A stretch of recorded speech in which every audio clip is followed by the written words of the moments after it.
I want to talk to you about the Musk-Trump thing, because while there is a lot of drama playing out, there are real things at stake here for both men. For Musk, he's got clearly multiple businesses. He's got his net worth, his brand, his image. But these businesses have government contracts. He's gone back to Tesla at the behest of Tesla investors who wanted him to come back and focus on the company. Do you think he needs to pull back and try to reconcile with the president here? I think it's good for America if they reconcile. After all, a lot of the industries that have been developed under Musk are competition of nations. If you think about it, space, what we're doing in neuroscience with him, Tesla EVs, all of this technology, robotics, this is what makes American technology desirable all around the world. And, you know, Elon's a genius. I think everybody understands that. He's very eclectic. We know that with certainty. But this is not productive at all. Remember how this all started, though. Ron Johnson was the first senator to point out, very simply, that before, and even in Trump's first term, the deficit was under $1 trillion. And of course, we went through the pandemic. And then both administrations, including Biden and now Trump again, are over $2 trillion. And you think about really what this disagreement, let's call it a disagreement, is about the philosophy of spending. Because Musk was brought in with the Doge brand, which they developed together, to say, look, I'm going to find $2 trillion, I'm going to cut it. That's exactly the deficit right here. And then he gets caught in the swamp of Washington, you want to call it that, or the politics of this bill, and he's frustrated. That's not what he's used to as an entrepreneur. He has great executional skills, he gets stuff done. So that's how this narrative started about that $2 trillion. Now, having said all that, let me explain where we're at with this bill, because I'm working on it this weekend right now. I read it. Not everybody's read these telephone books. I did. I looked at it. Wait, so why are you working on it? That's so interesting. Tell us about that.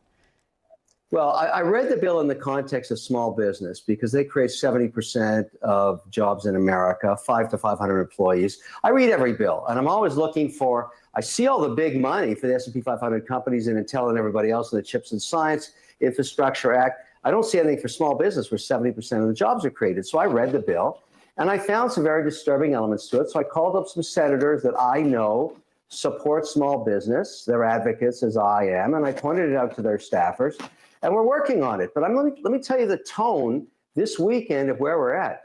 This bill is not going to go through a major change. It's tweaking on the edges here. What's going to happen here, the staffers that do the work, and they're working right now, some of them will put their pens down Wednesday night and the rest Friday night of next week. And this thing's going back to the House. So the idea that we're going to do some massive change to it, this is a personal opinion, but I'm right in the weeds as we speak this hour. Ain't going to happen. So we're going to vote on this thing long before there's any kind of a break. I think this is going to go back to the House very shortly with some tweaks. My guess tonight, and this is a personal opinion, this right now has a 70% chance, maybe better, of passing. And I think there are maybe 3 votes that are no's, but I think one of those votes, I'm not naming any names, is going to come back in. I don't want to name names of the senators I'm working with. That would be very stupid of me to do that. I know. I mean, I have to ask you, but you're not going to do it, right? No, I'm not going to do it. But frankly, I'm working with the staffers, and they do all the work. And they're telling me what's going on. Kevin, and let right me now, ask the you. tonality. What's the hang up? What are the hang ups right now on that bill? Well, first of all, this idea, that we're going to take a swipe at the $2 trillion. In other words, do something massive with Medicare. Not going to happen. Do something with interest paid on bank reserves. Not going to happen. That's $1 trillion. That's the score over 10 years. That's a Cruz idea. It's an interesting idea. Not going to happen. Look, this is a personal opinion, okay? But I think I'm right. None of that's going to happen. You're going to get some fringe stuff. Let me give you an example of a tweak. This idea that we're going to audit small business for 9 years, I predict that's going to be removed. That was a holdover from 2 years ago. There's a lot of stuff in here that's small stuff. That's what's being worked. They don't want to turn it back to the House with so many drastic changes that it's not going to pass. I mean, this is how sausage is made. And so, you know, I'm learning my way through Washington. I'm kind of getting hip to how it works. I'm reading the room for you. I'm reading the room this hour. This bill is going to pass. Now, it's not what Elon wants because it doesn't deal with the $2 trillion deficit. Trump is telling his team, we'll deal with that later. Let's get this done. And they are listening to him, and it's going to happen that way. So everybody just chillax. This thing's coming, and it's not going to change much. Let me ask you this, because you make a good point, which is as it works in Congress, it's got to go back to the House, because any tweaks they're going to make, the House is going to have to vote on that as well. There were some real holdouts on the House that were very concerned about the deficit, that are very concerned about not enough cuts in their view. Do you think that with Elon kind of the wind at their back, that this gets harder when it goes back to the House again? Mike Johnson's going to have to do this one more time. Again, a personal opinion attributed to me. The answer is no.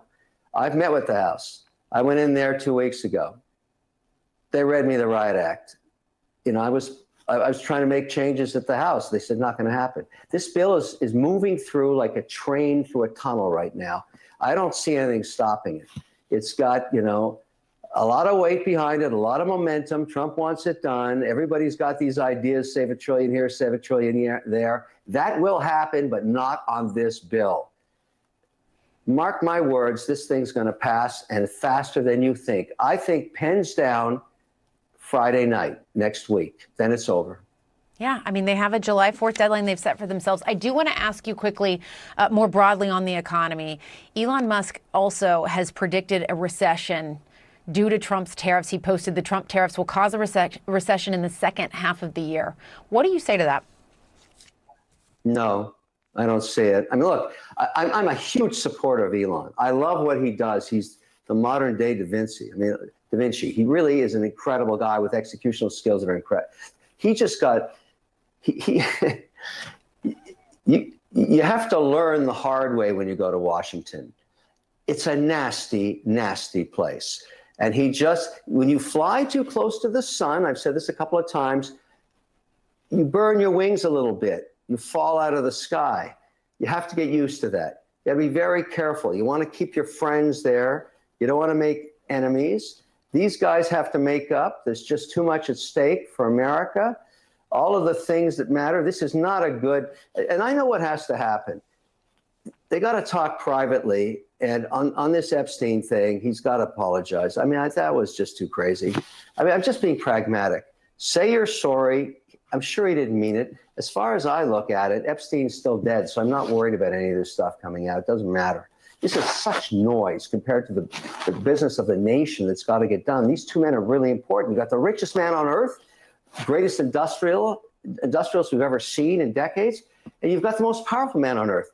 They should not be fighting. That's just bad. So let's get this thing worked out. But I think the way to do it, in the little that I know Trump, and I've spent some time with him, I think he's pissed about the Epstein thing.